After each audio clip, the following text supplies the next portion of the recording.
Update. Friendships ended because I won't pay for someone to go on a trip. Original post. Realizing that I had a leech as a friend, and I'm disappointed in myself. Lori always wants to participate, but never contributes. And most of the time, it never really bothered me. Our group of 6 always contributed extra for things, like concerts, weekend trips, and so on. In high school, it was because Lori came from a poorer family than the rest of us, and wasn't able to get a job due to parentification, had 4 younger siblings.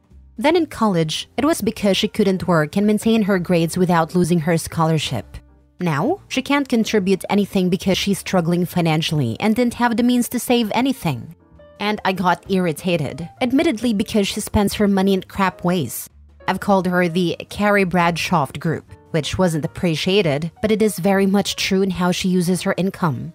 We've been planning this trip for 4 years. I know it's awful to look at what someone has and judge their finances, but Lori's the same person who had no expenses during pandemic because she was living with me and my great-grandmother. She didn't pay for groceries, wasn't charged rent, still had her job, was getting hazard pay. Lori waited even until it came time to start paying for everything to say she didn't have it. She said this to me one-on-one while we were out shopping for the trip. Her idea. Lori wanted to go to stores that weren't cheap. I asked if she was sure, and she claims she wanted to treat herself. She spent just over $1,300. And then we go to lunch and she has the nerve to tell me she can't afford a trip. A whopping $2,683 per person for 15 days. Of course I said no, and guess what? She brings in the rest of the group 2 days later, and all of them are on board with splitting her expenses. Translation, they would cover half the costs among them, and I'd be stuck with the other half. Because I make the most money. And saying no means I'm an a-hole. Calling Lori out for blowing half of what she'd have to pay for the trip on crap she didn't need was too harsh and uncalled for? They claimed that she deserved to feel good about herself after the life she had. Like I wasn't raised by my grandparents and neglected by my parents in favor of their stepchildren. Wasn't working through high school and maintaining my grades to be valedictorian. Like I wasn't struggling until I got a good internship because I had to work. Yeah, I'm financially secure now, but why the heck should Lori be rewarded for bad spending habits? They're all upset now because I told them I'd go on a trip by myself. They didn't think I'd cancel it and go through with booking a trip for myself. It's costing me more, but screw them. They want Lori to go on a trip? They can plan one and take her without me involved. Now for the top comments before reading the update. Call it a very expensive life lesson, and now you have shed loads of weight and can find true friends who appreciate you for you, not your income. Your so-called friends will find out soon enough what type of a person she is, and they may finally get it when it is them who have to cough up hard-earned money to make her life easier. Spot on. She's a huge leech who plays the victim. Couldn't have said that better myself. WTF? No. If you can't afford it, don't come. And sure as heck don't let me watch you spend more than half the cost, then tell me you can't afford it. And who the heck are your friends to decide you'll be paying half? No. If they want to cover the expenses, they can. But they can't volunteer you to do it. Why are you still friends with her? Or any of them? We had a friend like this once, and we just stopped inviting her. If my friends weren't all over it, I would have said I'm not coming. Like I said, it hadn't bothered me before. But she moved out last year, claimed she had a better grasp on her finances, and then hits me with this. I'm not going to be friends with any of them after this. Does this mean she didn't pay living expenses for 3+ years? She lived off your family's generosity, including groceries, for 3+ years? Yes, it does, and I'm genuinely angry looking back on it. She lost her apartment just before COVID, and my great-grandma suggested I let her stay until she got on her feet. That turned into her quarantining with us, and she paid no expenses to save up and get a new place. Most people who have some assemblage of character would have offered to pay something while at your great-grandmother's house. For 3 years is astounding. No one lives for free unless you're a child. Good riddance to her. Now for the update a week later. Seriously, I get called mean, selfish, cruel, and a bunch of other insults for not bankrolling idiot's life. Decide to cut contact and end a friendship, and now they want to make up? Lori, the primary leech, has horrible spending habits. Think Carrie Bradshaw from Exodus City. She'll blow her money on designer clothing and shoes, and then ask you to cover her expenses for trips. And the more I think about how much money I've wasted on her over the years, the angrier I become. Lori has apparently burned more bridges in the week or so I've been no contact. They apparently decided that they can't afford to bring Lori on a similar trip to what I had originally planned for us. It was 15 days split between Portugal, Spain, and Italy. One of the group, Jenna, went to my grandpa because she couldn't get in contact with me. I had blocked all of them, mainly because I got sick of arguing. Grandpa told her now wasn't a good time, though refused to give her any details. She came back 4 days in a row until he relented. He called me for her and gave me the gist of things before I told him to send her to the coffee shop I was at. A post for another day because I'm still processing my earlier meeting and know I'll need to vent about it. The meeting with Jenna went to hell in a handbasket. She started by telling me the group had planned a new trip and she knows I'm mad. But canceling on them and then not sharing the agency was really cruel. They found an agency to travel through, but to keep the time they had off from work means they have to pay more. Cheapest they could get was $4,000 a person. I didn't respond, mainly because yes, she continued to blame me for their crap, like it wasn't their fault I canceled and stopped talking to them. When I told her that it was their fault, Jenna agreed that it was. She revealed that they tried to talk Lori into returning everything she brought so she could contribute her part. In her words, they can't afford half the things I can. Jenna personally believes that Lori's need for designer things is because of me. I didn't snap immediately at this and let her ramble about it. I know you don't notice it, but you're always wearing nice things and spending money on nice places. You're always buying expensive makeup, getting your nails and your hair done. She just wants that lifestyle too, and it's like you're rubbing it in her face. All of us are at fault. And yes, I do spend my money on those things. But as I told Lori and now Jenna, I can afford that lifestyle. I budget for those things. I thrift shop and a good number of my nice things are secondhand. Yes, I put a lot of effort into my appearance, but I also live below my means. I live in the house my great-grandmother owns outright and pay utilities, shop in bulk and local markets for food, and have good insurance that covers great-grandma's medical expenses. I, again, thrift for my nicer things, or save for them or wait for a sale. I have enough in my lost my job savings account to last a year.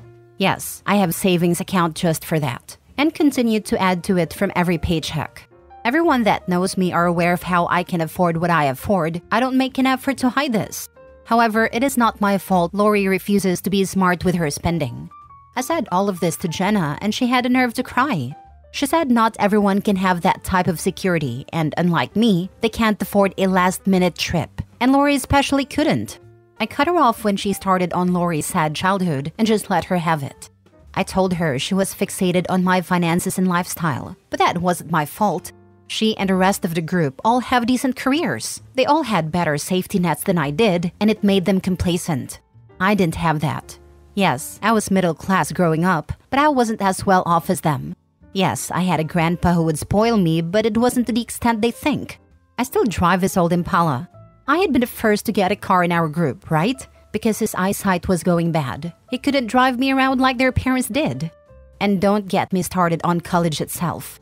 Lori had a financial aid packet because she was poor. Jenna and the rest had family that could pay off their tuition and living costs. And I got barely anything aid-wise and had to work because my grandparents couldn't afford it. And my parents refused to acknowledge me. If I hadn't landed an internship-turned-career that paid off my education, I'd still be in debt. Jenna kept crying and I told her to stop, that I'm sick of them and they're crying. I threw her getting cut off by her parents in her face, told her that it was because she's a financial leech, just like Lori, and that was her problem. I'm sick of them acting like I'm the problem, and I was done listening to her efforts to villainize me.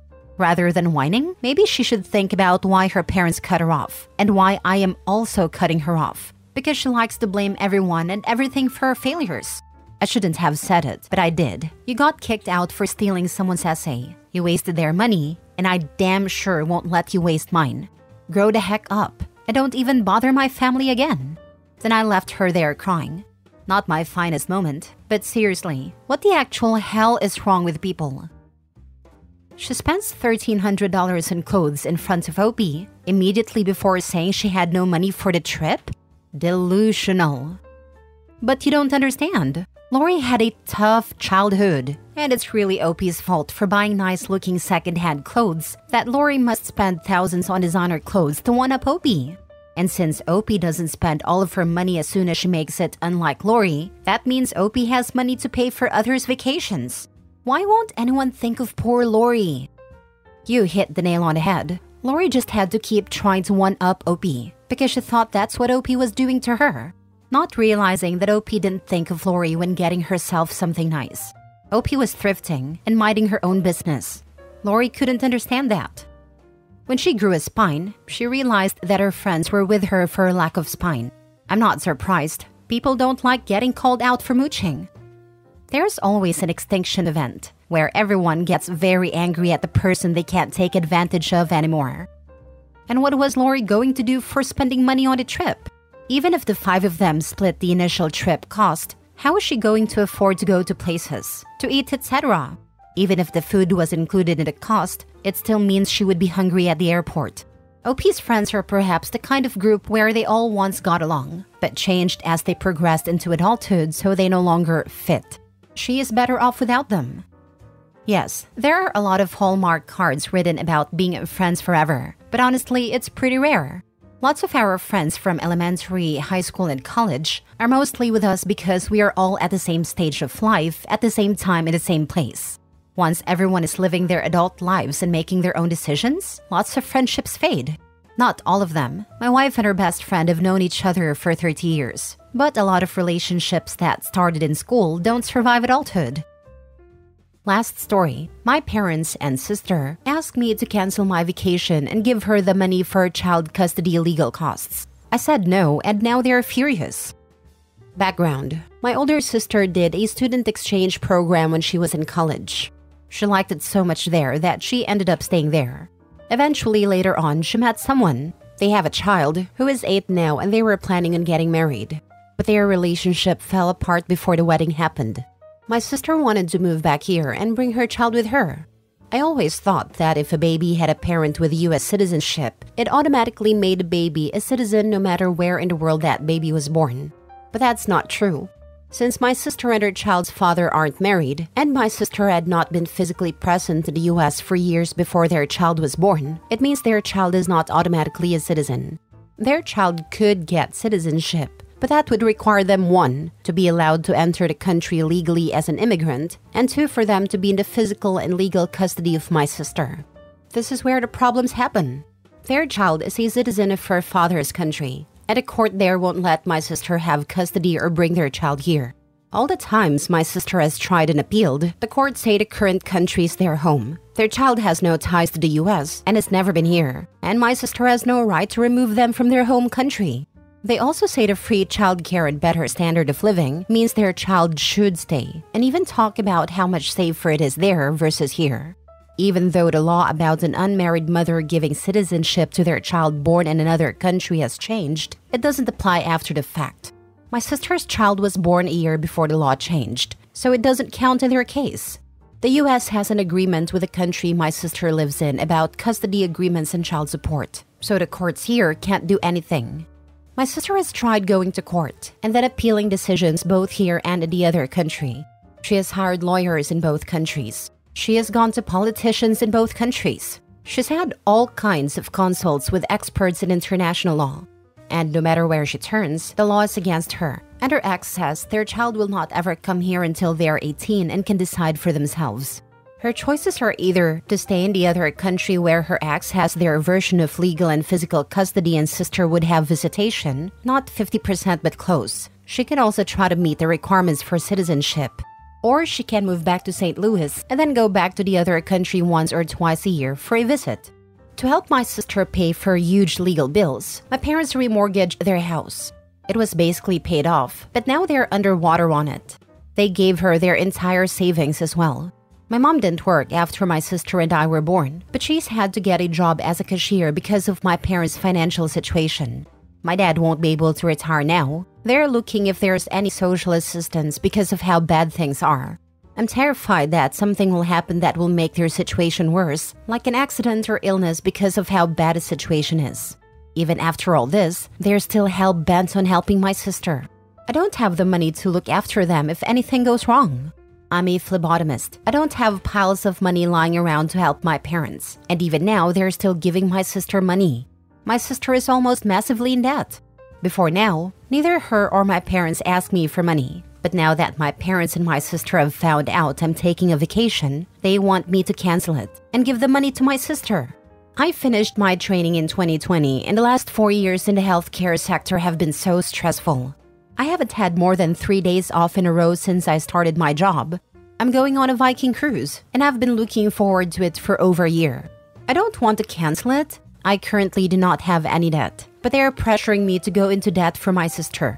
My parents have visited my sister's child. They have visited the other country and regularly do video calls and phone calls, but I think my parents and my sister are still in denial about the situation. When I said I'm not canceling my cruise or going into debt to help my sister, all 3 of them got so angry. My sister lost it on me, and my parents backed her up and said they were disappointed in me. Besides my sister's child, the 3 of them are my only family. But my parents and my sister won't talk to me unless it's to tell me how angry they are. It just sucks that they won't talk, even though I know I'm right and won't change my mind. Now for the top comments. Never set yourself on fire to keep someone else warm. Your parents can choose to let their money go up in flames. You do not have to add your own fuel to a dumpster fire. This, as much money as your parents and sister have poured into the sad situation, no amount from you can possibly make a difference. She is fighting a lost cause, and the only beneficiaries are the lawyers. She will have to remain where she is until daughter is 18, then revisit her and daughter's future. Your poor parents have lost all their assets for a lost cause, sadly. I feel for them, but there is no reason for you to do the same. This is insane. It sucks for your sister, but the situation isn't going to change, and the whole family going broke is not going to make it better. I am sorry you are being treated this way. I understand they are probably scared, but it is not okay. Hopefully your sister can figure out a long-term plan and they will calm down. Honestly, the odds are so against them anyways. Both countries say the child should stay in his home country. He has free healthcare and pretty much so much more privileges he's not going to get in the US. Why take him away from that? It's honestly selfish. They're just throwing away money at this point. It's unfortunate, but there's literally no reason to keep getting into debt for something that's not going to happen.